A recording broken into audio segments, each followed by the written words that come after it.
வணக்கம். நான் குழந்தைகள் மருத்துவர் டாக்டர் ஆர் வெற்றிவேலா. ஒவ்வொரு வருஷமும் ஆகஸ்ட் மாதம் முதல் வாரம் உலக தாய்ப்பால் வாரம் மிக விமர்சையாக உலகம் முழுவதும் கொண்டாடப்பட்டு வருகிறது. இந்த வருஷத்தோட theme breast feeding for a sustainable start in life, strengthen what works.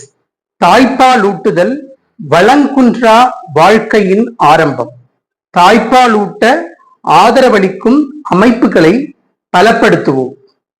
குழந்தைகளுக்கு ஒளிமயமான எதிர்காலம் வேண்டுமென்றால் கட்டாயம் அவர்களுக்கு நாம் தாய்ப்பால் கொடுக்க வேண்டும். வீட்டிற்கும் நாட்டிற்கும் நன்மை பயக்கக்கூடிய இந்த தாய்ப்பாலை தாய்மார்கள் குழந்தைகளுக்கு கொடுப்பதற்கு நாம் அனைவரும் உறுதுணையாக இருக்க வேண்டும். பிறந்த அரை மணி நேரத்துக்கு உள்ளாகவே குழந்தைக்கு தாய்ப்பால் கொடுக்க ஆரம்பிச்சிடணும்.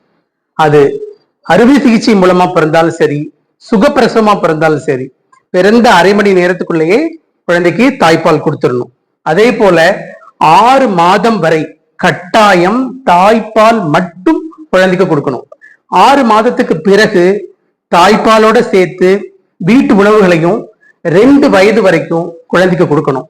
ஒரு அம்மா குழந்தைக்கு வெற்றிகரமா தாய்ப்பால் கொடுக்கணும்னா அவங்கள ஆன்டினேட்டல் பீரியட்ல இருந்தே, அவங்க கர்ப்பகாலம் தொடங்கியே தாய்ப்பாலோட முக்கியத்துவத்தை பத்தி அவங்களுக்கு நம்ம ஆரம்பத்தில இருந்தே எடுத்து சொல்லிட்டு வரணும். மனதளவுலையும் உடல் அளவுலையும் அவங்கள தாய்ப்பால் கொடுத்துவதற்கு நாம் அவர்களை தயார்படுத்துவது மிக முக்கியமான விஷயமாகும். குழந்தை பிறந்து ஒரு 3-4 நாளைக்கு அம்மாக்கு வரக்கூடிய கொலஸ்ட்ரம் அல்லது சீம்பால் அப்படின்னு சொல்லக்கூடிய தாய்ப்பாலானது மிக குறைந்த அளவில் இருந்தா கூட அதுல புரதச்சத்தும் குழந்தைக்கு தேவையான நோய் எதிர்ப்பு சக்தியும் மிக அதிகமாக இருக்கு. இன்ஃபேக்ட் குழந்தைக்கு முதல் தடுப்பூசியே இந்த சீம்பால் தான் சொல்றாங்க. ஸோ அதை கட்டாயமா குழந்தைக்கு கொடுக்கணும். ஒரு தாய் நல்லபடியா குழந்தைக்கு 6 மாசம் வரைக்கும் தாய்ப்பால் கொடுக்கணும்னா 3 முக்கியமான விஷயத்த ஃபாலோ பண்ணணும். 1, அம்மா மகிழ்ச்சியான சூழ்நிலையில இருக்கணும். எந்த ஸ்ட்ரெஸ்ஸும் இல்லாம மிக மகிழ்ச்சியா இருக்கும்போது அந்த ப்ரொலாக்டின், ஆக்சிடோசின் அப்படின்னு சொல்லக்கூடிய ஹார்மோன்லாம் ரொம்ப அதிகமா சுரக்கும். 2வது, குழந்தைக்கு அடிக்கடி தாய்ப்பால் கொடுக்கணும். பகல் நேரத்திலையும் சரி, இரவு நேரத்திலையும் அடிக்கடி தாய்ப்பால் கொடுப்பதால நிறைய பால் சுரக்கும். 3வது, அந்த தாய் நிறைய ஆரோக்கியமான உணவுகளை எடுத்துக்கொள்ள வேண்டும். காய்கறி, பழங்கள், கீரை, முளை கட்டிய பயிறு, தானியங்கள், மீன், முட்டை போன்ற ஆரோக்கிய உணவுகளை எடுத்துக்கொண்டால் 6 மாதம் வரையும் அதற்கு மேலும் கூட மிக தாராளமாக குழந்தைக்கு தாய்ப்பால் கொடுக்கலாம். சில தாய்மார்கள் என்கிட்ட குழந்தை நிறைய அடிக்கடி அழுதுகிட்டே இருக்கு டாக்டர், என் குழந்தைக்கு பால் பத்தலையோ, சந்தேகமா இருக்கு அப்படின்னு கேக்குறாங்க. அப்படி இல்லை. பிறந்த குழந்தை தன்னுடைய எல்லா உணர்ச்சியுமே அழுகையாதான் காட்டும். அதனால அழுகுற எல்லா குழந்தையுமே பாலுக்காக அழுகிறது கிடையாது. இது எல்லாருமே புரிஞ்சுக்கணும். குழந்தை அம்மாவோட வயிற்றுல இருக்கும்போது அதுக்கு ஒரு சொர்க்கம் போல இருந்தது.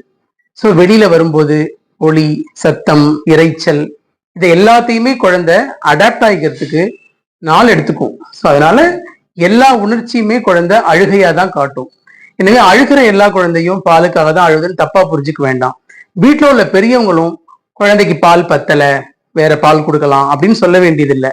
அம்மாவுடைய மனநிலை நல்லா புரிஞ்சுக்கிட்டு அம்மாவுக்கு அவங்க சப்போர்ட்டா இருந்தாதான் அம்மாவால குழந்தைக்கு 6 மாதம் வரை பால் கொடுக்க முடியும்.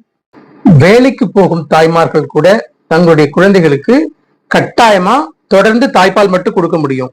வீட்டுல இருக்கும்போது குழந்தைக்கு பால் கொடுத்துட்டு வேலைக்கு போறதுக்கு முன்னாடி தாய்ப்பாலை ஒரு சுத்தமான பாத்திரத்துல கறந்து வச்சுட்டு போயிட்டாங்கன்னா 6 மணி நேரம் அந்த பால் கெட்டு போகாது. வீட்டுல உள்ளவங்க அந்த பாலை குழந்தை கொடுத்துடலாம். அதே போல அவர்கள் அலுவலகத்துல கூட பால் நிறைய அவங்களுக்கு கட்டுச்சுன்னா அதை சுத்தமான ஒரு பாத்திரத்துல அவங்க கலெக்ட் பண்ணிட்டு வீட்டுக்கு குழந்தைக்கு கொடுத்துடலாம். சில பேர் சொல்லுவாங்க கட்டுப்பால் குழந்தைக்கு ஆகாதுன்னு. அப்படி கிடையாது. அம்மா கிட்டே இருந்து மார்பில கறந்த பால் கூட ஒரு 4 மணி நேரம் 6 மணி நேரம் வரைக்கும் குழந்தைக்கு தாராளமா பயன்படுத்தலாம். பால் கொடுக்கறதுக்கு முன்னாடி அம்மா தன்னுடைய மார்பகத்தை ஒரு சுத்தமான துணி வச்சு நல்லா சுடு தண்ணியால தொடச்சிட்டு அதுக்கப்புறம் பால் கொடுத்தா தூய்மையா அவங்க வச்சுக்க முடியும். சார், குழந்தைக்கு பால் கொடுத்துட்டு உடனே ஏன் படுக்க வைக்க கூடாது? பால் கொடுத்த உடனே குழந்தைய கீழே படுக்க வைக்கிறது நல்லதில்லை. பால் கொடுத்த குழந்தைய தோல்ல போட்டு நல்ல முதுகுல மெதுவா நீவி விட்டு இல்ல தட்டி கொடுத்து 2 ஏப்பம் வந்ததுக்கு அப்புறம் குழந்தைய பொறுமையா படுக்க வச்சாதான் குழந்தைக்கு குடிச்ச பால் குறையறாம இருக்கும். அதனாலதான் எப்பொழுதுமே குழந்தைக்கு பால் கொடுத்துட்டு தட்டி கொடுத்துட்டு நம்ம படுக்க வைக்க சொல்றோம். டாக்டர், ஆக்சுவலி ஃபீட் பண்ணிட்டு இருக்காங்க இப்போ வரைக்கும். பட் என்னதான் ஃபீட் பண்ணாலும் ஃபுட் ஏதாவது கொடுத்தாலுமே வெயிட் கெயின் ஆக மாட்டேங்குது இப்போ வரைக்கும்.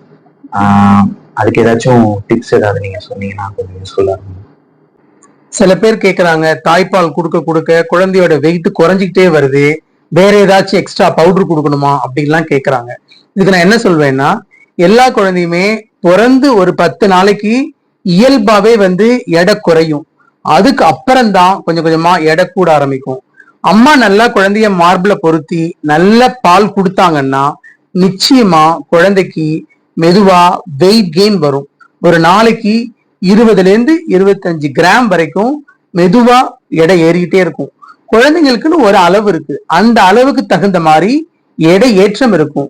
எனவே யாருமே குழந்தைக்கு எடை ஏறாதோ அப்படிங்கிற பயம் வேண்டாம்.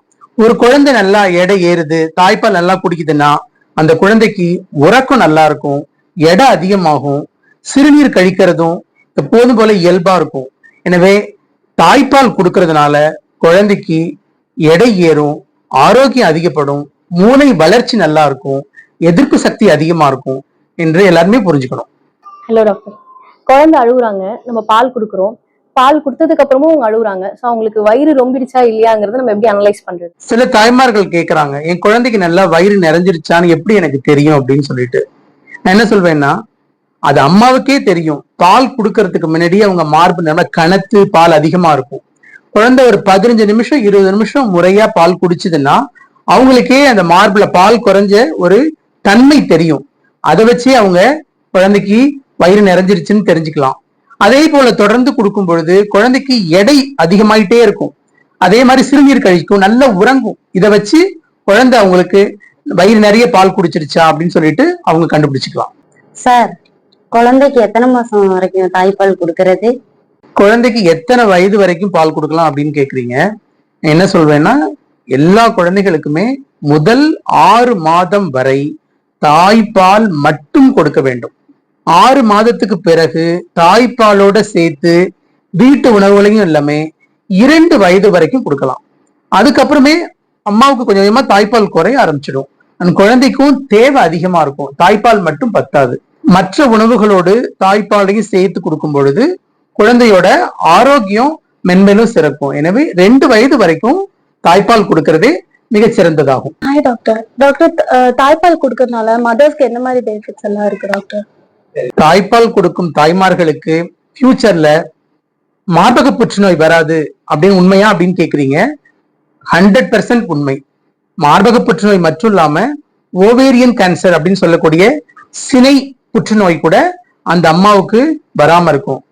தாய்ப்பால் கொடுப்பதால இன்னும் சில நன்மைகள்லாம் இருக்கு. அம்மாவுக்கு உயர் ரத்த அழுத்தம், சர்க்கரை வியாதி போன்றவை கூட வராம இருக்கும்னு சில ஆய்வுகள் சொல்லுது. மற்றும் குழந்தை பிறந்த உடனே தொடர்ந்து தாய்ப்பால் கொடுக்கறதுனால நல்ல கர்ப்பப்பை நல்ல சுருங்கிறதுனால உதிரப்போக்கு கூட அவங்களுக்கு மிக விரைவிலேயே சரியாயிடும். அம்மாவோட அதிகப்படியான கொழுப்புகள் எல்லாமே கரைஞ்சி அம்மா எடை குறைவதற்கு கூட தாய்ப்பால் கொடுப்பது மிக உதவியா இருக்கும். இதெல்லாம் அம்மாக்கு ஏற்படக்கூடிய சில ஹெல்த் பெனிஃபிட்ஸ். குழந்தைங்களுக்கு பால் கொடுக்கறதுக்கு பெஸ்ட் பொசிஷன்னா எந்த பொசிஷன்ல கொடுக்கலாம் சார்? இந்த பொசிஷன்ல குழந்தைய வச்சு பால் கொடுக்கணும்னு கேக்குறீங்க. இதுக்கு முன்னாடி ஒரு விஷயம் நீங்க ஞாபகம் வச்சுக்கணும். எந்த பொசிஷன்ல அம்மா உட்கார்ந்து இருக்கணுங்கிறது ரொம்ப முக்கியம். அம்மா உட்காரும் போது 2 கால்களும் நல்ல தரையில நல்ல சமமா பதிஞ்சிருக்கணும். அம்மா நல்லா ஸ்ட்ரெயிட்டா உட்கார்ந்து இருக்கணும், முதுகு வளைஞ்சு இருக்க கூடாது. 2 தலையணை வச்சு குழந்தைய அம்மாவோட மார்பு லெவல்ல வச்சுக்கிட்டு ஒரு பக்கவாட்டுல வச்சு பால் கொடுக்கறது பொதுவா எல்லாருமே பண்ணலாம். பட் அந்தந்த அம்மாவுக்கு எந்த விதத்துல குழந்தைய வச்சுக்கிட்டா அவங்களுக்கு கம்ஃபர்டபுளா இருக்குமோ அதை அந்த அம்மாவே அடாப்ட் பண்ணிக்கலாம். சில சமயம் உட்கார வச்ச மாதிரி குழந்தைக்கு பால் கொடுக்கலாம், படுக்க வச்சு பால் கொடுக்கலாம். அவங்களுக்கு எது கம்ஃபர்டபுளா இருக்கோ அதை மாதிரி அவங்க ஃபாலோ பண்ணலாம். பட் அதை விட முக்கியம் அம்மா உட்கார்ந்து பால் கொடுக்கிற பொசிஷன். பொதுவா குழந்தைக்கு ஒரு முறை பால் கொடுக்கும்போது ஒரு 15ல இருந்து 20 நிமிஷமாச்சு நீங்க பால் கொடுக்கணும். அப்போ ரொம்ப கம்ஃபர்டபுளா அம்மா உட்காந்து பால் கொடுக்கணும்னா அவங்களோட பொசிஷன் ரொம்ப முக்கியம். சில தாய்மார்கள் என்ன பண்ணுவாங்கன்னா ஃப்ரண்ட்ல முதுகு வளைஞ்சு லீன் பண்ணிட்டு குழந்தை கீழே போய் பால் கொடுப்பாங்க. அவங்களுக்கு முதுகுவலி வர ஆரம்பிச்சிடும். அதுக்குதான் நான் சொல்றது, அம்மா ஸ்ட்ரெயிட்டா உட்காந்துக்கணும். ஒரு தலையணை வச்சு குழந்தைய அவங்களுடைய மார்பு லெவலுக்கு குழந்தைய ரைஸ் பண்ணி ஸ்ட்ரெயிட்டா உட்காந்து அந்த 20 நிமிஷமும் ரொம்ப கம்ஃபர்டபுளா உட்காந்து பால் கொடுத்தாதான் தொடர்ந்து அவங்களால 6 மாதம் வரைக்கும் அதுக்கு மேலேயும் அவங்களால தாய்ப்பால் கொடுக்க முடியும். சார், இப்ப 6 மாசம் வரைக்கும் குழந்தைக்கு தண்ணி கொடுக்க கூடாதுன்னு சொல்றீங்களே, எதனால கொடுக்க கூடாது? குழந்தைக்கு ஏன் தாய்ப்பால் மட்டும் கொடுக்கணும் 6 மாதம் வரைக்கும், தண்ணி கொடுக்க கூடாதான்னு நீங்க கேக்குறீங்க. நம்ம என்ன சொல்றோம்னா, தண்ணி எது கொடுக்குறோம்? நீர்ச்சத்துக்காக கொடுக்குறோம். குழந்தைக்கு தேவையான நீர்ச்சத்து, நார்ச்சத்து எல்லாமே அந்த குழந்தைக்கு தேவையானது தாய்ப்பாலே கிடைக்குது. அதனால எக்ஸ்ட்ராவா தண்ணி கொடுக்க வேண்டியது இல்லை. அதோட மட்டும் இல்லாம தண்ணி மூலமா குழந்தைக்கு வரக்கூடிய இன்ஃபெக்ஷன் கூட சில சமயம் குழந்தைக்கு ஏதாச்சும் தொந்தரவு ஏற்படுத்தலாம். அதனாலதான் குழந்தைகளுக்கு முதல் 6 மாதம் வரைக்கும் தண்ணி கூட வேண்டாம், தாய்ப்பால் மட்டும் கொடுத்தால் போதும்னு நம்ம சொல்றோம். தாய்ப்பால் கொடுக்கும்போது சார் மெடிசன் ஏதாவது நாங்க எடுத்துக்கலாமா, இல்ல டாக்டர் கன்சல்ட் பண்றதா எடுத்துக்கணுமா? குழந்தை வயிற்றுல இருக்கும்போது சரி, குழந்தை பிறந்ததுக்கு அப்புறமும் சரி, அம்மா பால் கொடுக்கும்போது சில முக்கியமான மருந்துகளை மட்டும்தான் அவங்க எடுத்துக்கணும். ஏதாவது அம்மாவுக்கு நாள்பட்ட வியாதி இருக்கு, உதாரணத்துக்கு அவங்களுக்கு வலிப்பு இருக்கு, அவங்களுக்கு உயர் ரத்த அழுத்தம் இருக்கு அப்படின்னா சில மருந்துகள் மட்டும்தான் அவங்க உட்கொள்ளணும். அது அவங்களுடைய மகப்பேறு மருத்துவரை கேட்டு அதை எடுத்துக்கணும். அதே போல தைராய்டு அதிகமா இருக்கு அப்படின்னா அதுக்கு சில மருந்துகள் மட்டும்தான் எடுத்துக்க முடியும். எனவே குழந்தைய வயிற்றுல சுமக்கிற தாய்மார்களும் சரி, தாய்ப்பால் கொடுக்கிற தாய்மார்களும் சரி, மருத்துவரை கேட்காம அவர்களா எந்த மருந்தும் எடுத்துக்கொள்ளாம இருக்கிறது தான் நல்லது. சார், நைட்ல அடிக்கடி ஏஞ்சிட்டே இருக்கான், ஃபீட் பண்ணிக்கிட்டே இருக்கிற மாதிரி இருக்கு. ஃபீட் பண்ணாலும் உடனே மறுபடியும் அழுகுறான், மறுபடியும் ஃபீட் பண்ணாலும் அழுதுகிட்டே இருக்கிறான். அதனால ரொம்ப ஸ்ட்ரெஸ்ட் ஆகுது. என்ன பண்றது? தாய்ப்பால் கொடுக்கும் தாய்மார்களுடைய மனநிலை பாத்தீங்கன்னா ரொம்ப ஸ்ட்ரெஸ்டா தான் இருக்கும். அவர்களுக்கு வீட்டுல உள்ளவங்க எல்லாருமே நல்ல சப்போர்ட்டிவா இருக்கணும். தாய்ப்பால் கொடுக்கும் குழந்தை எந்த நேரத்துல வேணாலும் எழுந்து அழுவலாம். பகல்ல அழுவோம், ராத்திரில அழுவோம், தொடர்ந்து அவங்க பால் கொடுத்துக்கிட்டு இருக்க மாதிரி இருக்கும். எனவே அவங்களுக்கு தூக்கம் இல்லாம இருக்கலாம். சில சமயங்கள்ல சரியா சாப்பிடாதனால ஒரு எரிச்சல் இருக்கலாம். அந்த நேரங்கள்ல நான் என்ன பொதுவா சொல்வேன்னா, நீங்க பாலை கறந்து ஒரு பாத்திரத்துல வச்சுட்டு போயிடுங்க. ஒரு 6 மணி நேரம் 8 மணி நேரம் தொடர்ந்து தூங்குங்க. கூட வீட்டுல உள்ள பெரியவங்க யாரும் அந்த நேரத்துல அந்த கறந்த பாலை குழந்தைக்கு கொடுத்துக்கலாம். இந்த போல வீட்டுல உள்ளவங்க அனைவருமே அந்த அம்மாவுக்கு உறுதுணையா ஆதரவா அவங்கள மகிழ்ச்சிகரமா வச்சிருந்தாங்கன்னா அந்த அம்மாவுக்கு பால் கொடுக்கறது ஒரு சுமையே இல்லாம சுகமா மட்டுமே கடைசி வரைக்கும் இருக்கும். பிரஸ்ட் ஃபீட் பண்ற மதர் பால் இன்க்ரீஸ் ஆகுறதுக்கு என்னென்ன ஃபுட் எல்லாம் சாப்பிடலாம் சார்?